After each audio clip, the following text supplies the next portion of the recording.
Welcome to my pack. Kevin Maguire, Associate Editor of Daily Mirror, Talk TV contributor Esther Krakow, and by Talk TV presenter Rosanna Lockwood. Glastonbury, somewhere where I think hell begins and ends.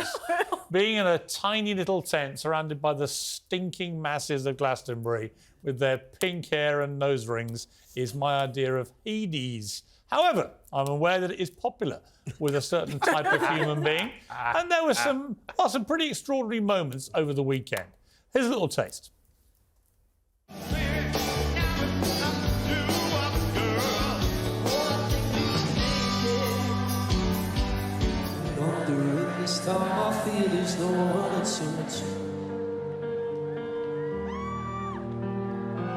Listen.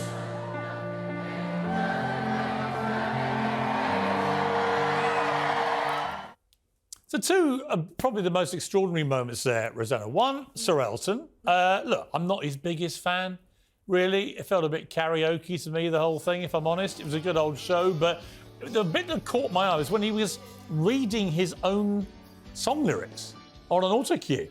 And he did it the entire duration of his performance. It reminded me once that Sinatra's last gig in London, he was caught reading the lyrics to My Way. So I think my point is, if you actually have to read the lyrics to your own smash hits, should you still be performing? Or is he right now to hang it up? To you and me, Piers, it might be throwing stones in glass houses, attacking people for reading auto cues. Someone did say on Twitter, mate, you've read auto cue for 20 years, what are you on about? Exactly, and look, he's plus 60 now, it's his last gig. I watched the entire thing, I sort of had it on the background whilst I was scrolling my phone on Twitter as usual, and it didn't grip me until the finale, until Rocket Man. But, you know, I just find when they wheel out what I can call the golden oldies at Glastonbury, they don't put on as hungry a performance as some of the younger and the newer Having acts. said that, he got record TV audiences, record crowd turned up. I mean, Esther, you can't knock... I mean, and I think there's also, just on longevity alone, 5 decades, a bit like Paul McCartney last year and these guys, the ones who write the songs, right, these iconic records for 5-6 decades, you got to hand it to him. I mean, he would draw a huge audience making a cup of tea, so that's a given. Yeah. I do think that when an artist reaches sort of icon status, they need to be protected, like an egg. Do you know what I mean? They shouldn't have any viral moments where they look ridiculous. I mean, Mariah Carey has... Have I reached that status yet? Or... Well, you know, I wouldn't mind being protected like an egg. Yeah, but I think like people like Mariah Carey and, you know, just the greats, just preserve them, because you don't want them to have viral moments. In this era of the internet and of meme culture, the internet is unforgiving. Well, I'll tell you what was fascinating, the Lewis Capaldi thing. So Lewis Capaldi suffers from Tourette's, and he got an attack of Tourette's, coupled with severe anxiety when it happened, understandably, and he literally couldn't sing. So you got this massive star at Glastonbury, huge crowd, and I know a lot of people in his position would have just walked off. Yeah. So credit to him. But what was extraordinarily moving was the way the crowd filled in the gaps and began singing, recognising the struggle he was having.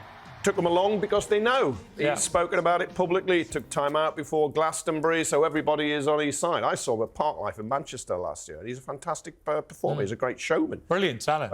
And it's like it's Elton John. He is. He just needs to be protected. He's 76, so he doesn't remember the way he used to, and people make allowances for that. And Would you go to Glastonbury? Would you go? Have you been? No, I've been to other festivals. I don't mind. Well, you, of course, Lockwood, I've been 3 years in a row. Of course you have. My liberal tent out there in the field with the masses. They're all like you, basically. Rich, middle classes, aren't they? They all are. I'm too much of... And if you watch it from home, you save 340 quid and go to the toilet. And you can see what's happening. You can shower. Shower. 340 quid, I think, is a steal for what you get. You get almost 4 days of some of the biggest acts in the world, and I do not agree with knocking this festival. The only festival I've ever gone to and stayed in a tent, 2 things happened. One, the tent had a 4-man tent with one mate, and it burnt down on the first night. And we had to spend the entire 3 days in a 1-man tent after that. But secondly, Charlene was top of the bill. Remember Charlene? Yeah, I've been to Paradise, but never been to me. And number 6 on the bill, who I managed to see by pure chance, were a young up-and-coming Irish band. 1981, I think it was. You know who they were? U2. 6 on the bill to Charlene. Cliff Richard was second. Number 6, U2.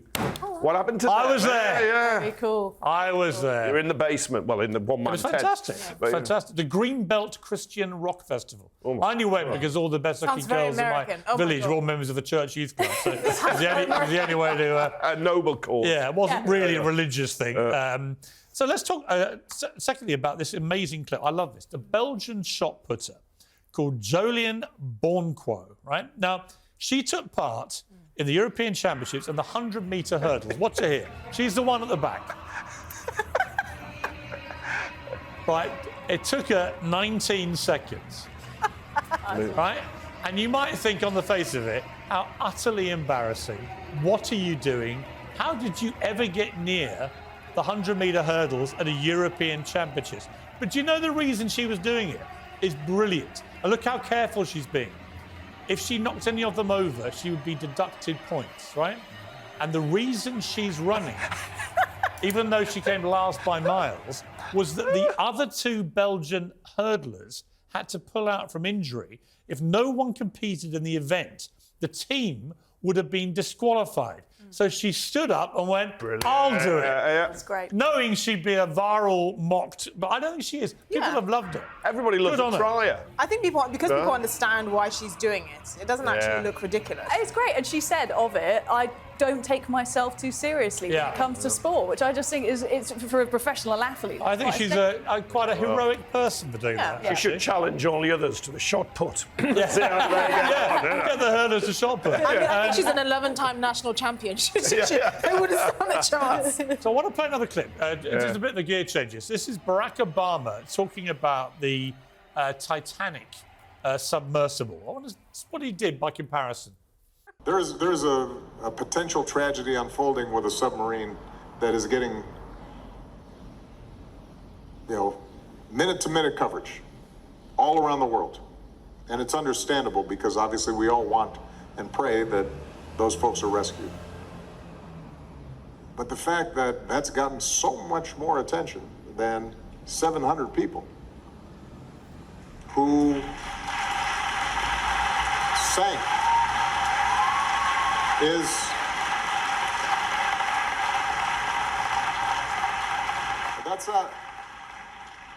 that's an untenable situation.